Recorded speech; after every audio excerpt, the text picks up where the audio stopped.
after recently playing around 90 minutes at a recent preview event, it's clear to see that Princess Zelda's first proper solo outing is well on track to be right up there with the very best of the franchise's traditional top-down adventures. The famous saying goes, girls just wanna have fun, and in 2024, Nintendo is certainly going out of its way to prove it. Initially, this came in the form of the so-so Princess Peach Showtime, and again now on September 26th with the first true Zelda-starring Legend of Zelda game, Echoes of Wisdom. With such a long wait for the Hylian Princess to step into the spotlight, hopes are high that this seemingly linkless adventure won't disappoint when it comes to dungeon design and the level of creativity available to players within them. For my demo, I was dropped into pretty much the beginning of the game, just after the main prologue. Hyrule has been torn apart by several giant purple rifts that have appeared all over the kingdom, with Princess Zelda narrowly escaping during the ensuing madness. Of course, not being able to witness this opening sequence myself as it appears in the final game means that there's still some mystery as to what has caused these rifts to occur. All I knew for sure prior to picking up the controller was that in The Legend of Zelda Echoes of Wisdom, our usual hero Link is nowhere to be seen. Zelda is out to fend for herself, and all she has helping her is her trusty magic rod and fellow fairy-like companion Tri. Starting off trapped within a dungeon, it didn't take long for me to see and feel the benefit of having Tri around. Rather than tackle monsters and puzzles using the simplicity of a sword swipe, Tri has imbued Zelda with the ability to summon what are known as echoes, duplications of everyday objects and monsters, essentially, that come in mightily handy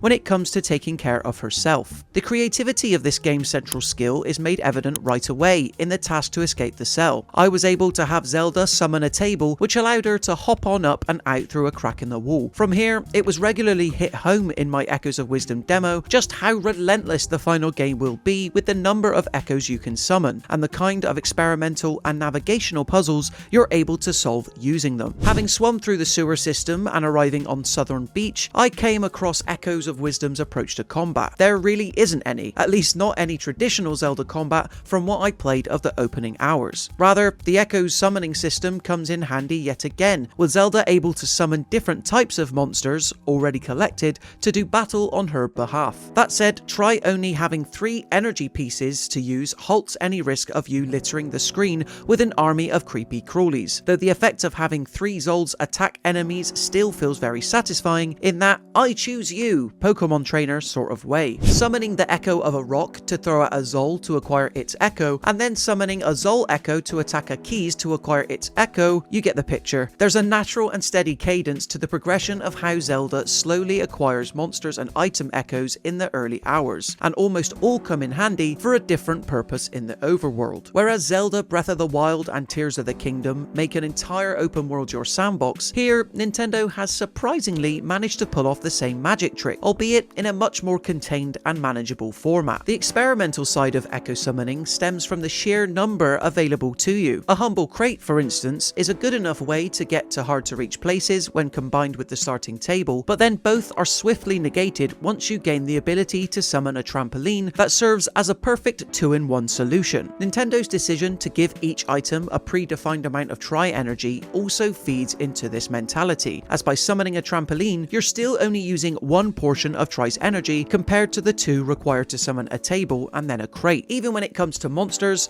summoning 3 snake-like ropes might be great for having multiple attackers, but a huge hulking knight could be worth summoning for all 3 pieces of Tri energy if it means easily defeating a particularly tricky foe or boss. Obviously, being presented in the same view and art style as 2019's remake of The Legend of Zelda Link's Awakening, this comes with certain expectations, both good and bad. Fortunately, even from my short demo, I could already tell that Echoes of Wisdom runs a lot more stable compared to that recently remade Game Boy Adventure. Then there's the dungeons, which are completely brand new from this game and relate to the mysterious purple rifts popping up all around. I only got to play through the first one here, called Southern Ruins, but it didn't disappoint in terms of the ways it made me scratch my head. From summoning the echoes of armadillo-like creatures to smash into blocks needed to reveal pathways, to summoning a Strandula to shoot its web up to the ceiling to make climbing across a room a breeze. There's sure to be multiple solutions on how to complete dungeons, just as there is minor and major puzzles located throughout Hyrule. My demo culminated in an end boss fight against a golem-like stone boss dubbed Seismic Talus, where taking him down required me to hit certain spots on his body. By this point, I'd gained Zelda's ability to transform into swordsman form, where she can temporarily transform into a Link-like warrior, complete with higher, faster jumping and the ability to use a sword. This definitely came in useful, though in all honesty, I find it a lot more creative and freeing to routinely summon all manner of creatures I had gained the echoes of in order to attack the seismic talus from both ground level and above. Job done. Prior to getting hands-on with it myself, I went into the Legend of Zelda Echoes of Wisdom fearing that it would warp traditional top-down Zelda, a type of Zelda I'd been craving, into a weird mishmash of franchise ideas old and new. In some ways, it is that, but Nintendo has been clever enough to never overwhelm the player with what's possible for Zelda to summon. Rather, the game gives you the tools to approach each and every scenario in your own way, but knowing which echo can work best and where is smartly limited enough without ever being truly limiting. It's genius. Are you as excited for this game as I am? Be sure to let me know in the comment section below, and consider subscribing to the Mirror Gaming YouTube channel to stay up to date with even more videos like this. Until next time, thank you so much for watching, and we'll see you in the next one.